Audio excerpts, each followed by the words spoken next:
Mira had always been the quiet kind of Omega.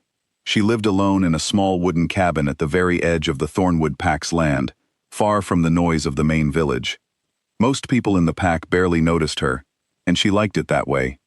She spent her days tending a small garden, collecting herbs, and chopping firewood for the long winters.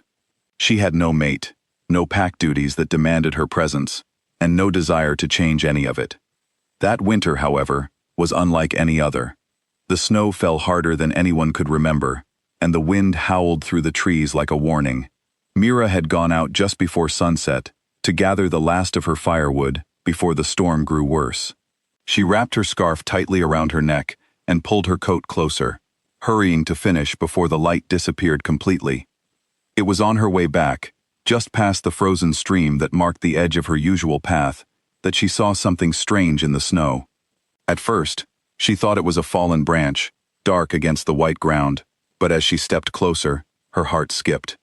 It was a man. He lay still, half buried in snow, his face pale, and his lips tinted blue from the cold. Beside him, curled close to his chest, were two small children. They could not have been more than 5 years old, twins by the look of them, shivering uncontrollably, their small hands clutching the man's coat, as if holding on to him could keep them warm. Mira did not stop to think. She dropped her firewood and rushed to them. The man was breathing, but barely. The children were conscious, though weak, their eyes wide with fear and exhaustion. She did not know who they were, or where they had come from. She did not know if they belonged to her pack or another. In that moment, none of it mattered. "Stay with me," she said softly to the children, though she was not sure they understood. "We are going to get warm. Just a little further." She could not carry a grown man on her own, but she was strong from years of physical work, and desperation gave her even more strength. She managed to pull him by his arms, dragging him slowly across the snow while urging the two children to walk beside her, holding their small hands so they would not fall behind. It was the hardest journey she had ever made, but she did not stop, not even once, until she reached her cabin door. Inside, she laid the man near the fireplace and quickly built up the fire until it roared. She wrapped him in every blanket she owned, then turned her attention to the children, drying their wet clothes and wrapping them in warm cloth as well. She heated water and made a simple broth, feeding it to the children spoonful by spoonful, since their hands shook too much to hold the bowl themselves. The children, despite their exhaustion, watched her carefully. The little girl, who seemed slightly older than her brother, finally spoke in a small, trembling voice. "Is Papa going to be okay?" Mira looked at the man by the fire. His breathing was steadier now, but his face was still pale. "I will do everything I can," she said gently.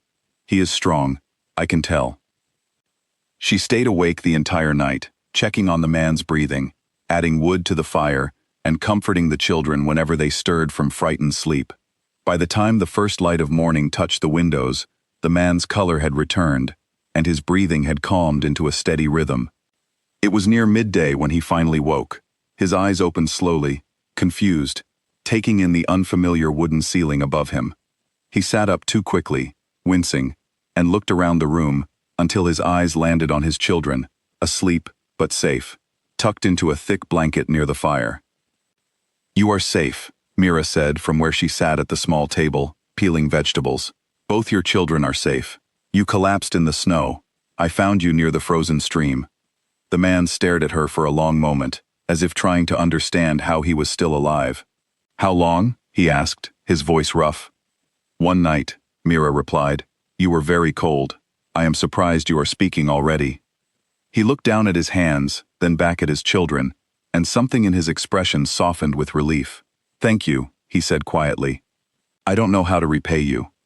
"You don't need to repay me," Mira said simply. "Anyone would have done the same."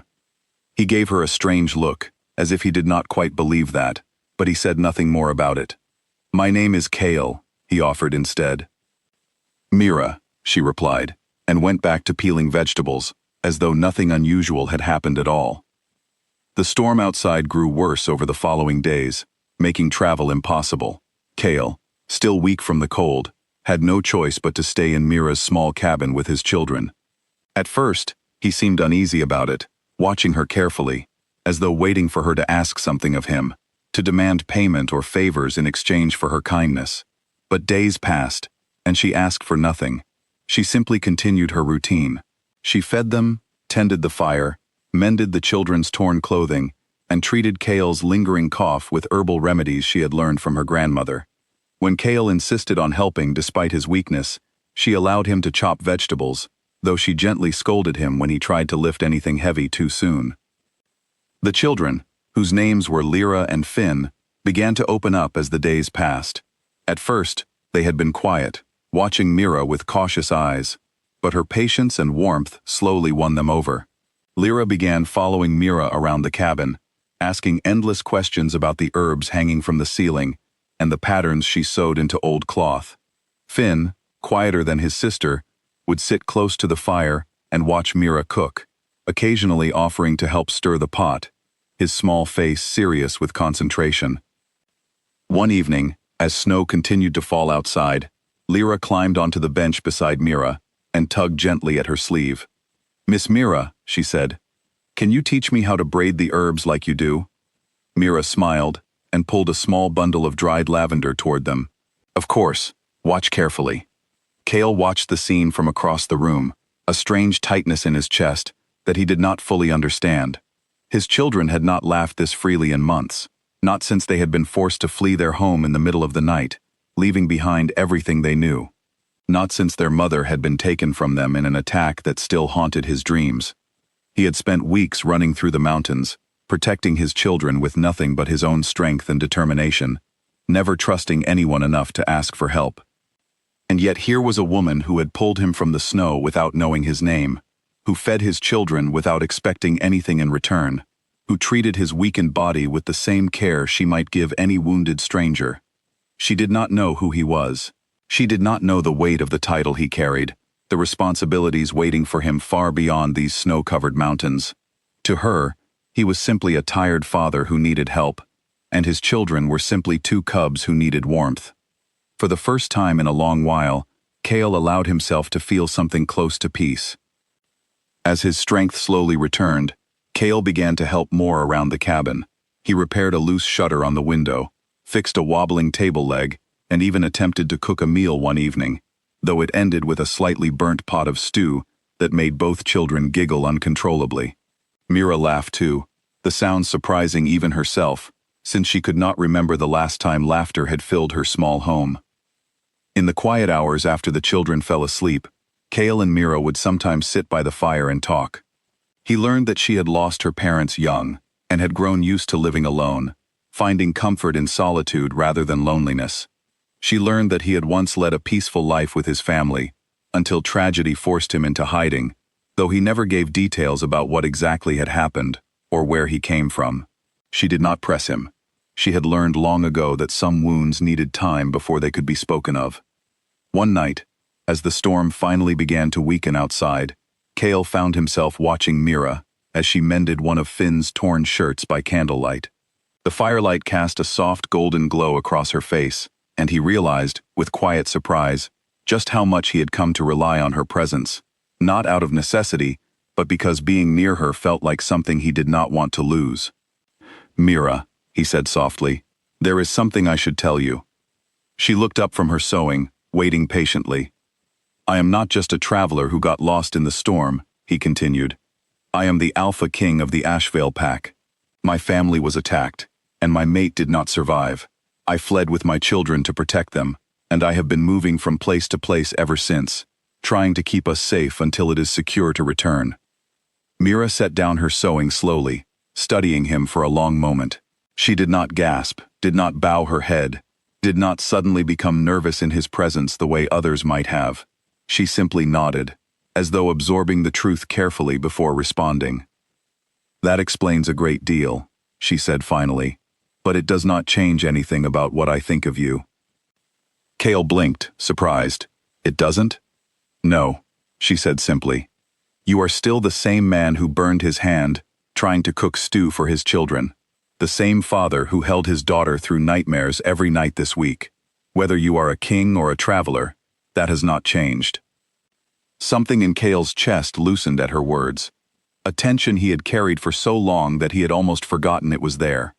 He had braced himself, without realizing it, for her to suddenly see him differently, to treat him with formality, distance, or calculation now that she knew the truth. Instead, she looked at him exactly as she had the night before, with the same quiet steadiness that had carried him and his children through the worst of the storm.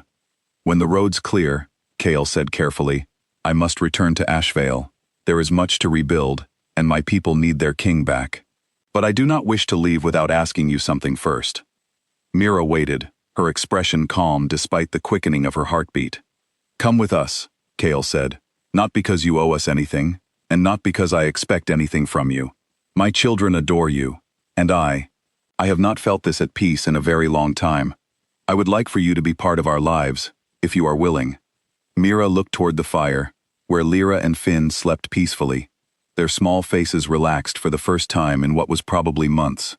She thought of her quiet cabin, the solitude she had grown used to, the simple life she had built for herself at the edge of the world, and then she thought of the laughter that had filled this small space over the past several days, the warmth that had grown between them despite the cold outside. "I have never wanted to be part of a kingdom," she said slowly. "I do not know anything about palace life, or politics, or how to be anything other than what I already am." "I am not asking you to be anything other than what you already are," Kael said gently. "That is exactly why I am asking." Mira looked at him for a long moment, then allowed herself a small smile. "Then yes," she said, "I will come."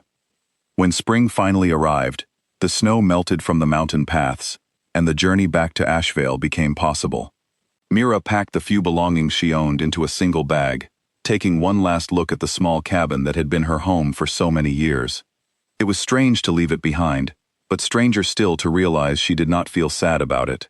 She felt, instead, a quiet sense of beginning. The journey to Ashvale took several days, with Lyra and Finn chattering excitedly the entire way about the home they would finally return to, pointing out birds and flowers along the path, asking Mira endless questions about what palace life might be like. Kael walked beside her, calmer and more at ease than she had ever seen him, the weight of his hidden burden finally beginning to lift. When they arrived at Ashvale, the pack welcomed their king and his children with overwhelming relief. Many of them moved to tears at the sight of the cubs they had feared lost forever. Mira stood quietly at the edge of the celebration, uncertain of her place among so many strangers, until Kael reached for her hand and pulled her gently into the crowd, introducing her not as a stranger, but as someone who mattered deeply to him and his children. In the months that followed, Mira slowly grew into her new life. She learned the names of pack members, found her footing in unfamiliar routines, and continued to care for Lyra and Finn with the same gentle patience she always had. The pack came to know her not through grand gestures or political ceremony, but through the simple stories that spread quietly among them. Stories of an Omega who had pulled their frozen king and his children from a deadly storm, expecting nothing in return. By the time the next winter arrived, Ashvale had a new Luna.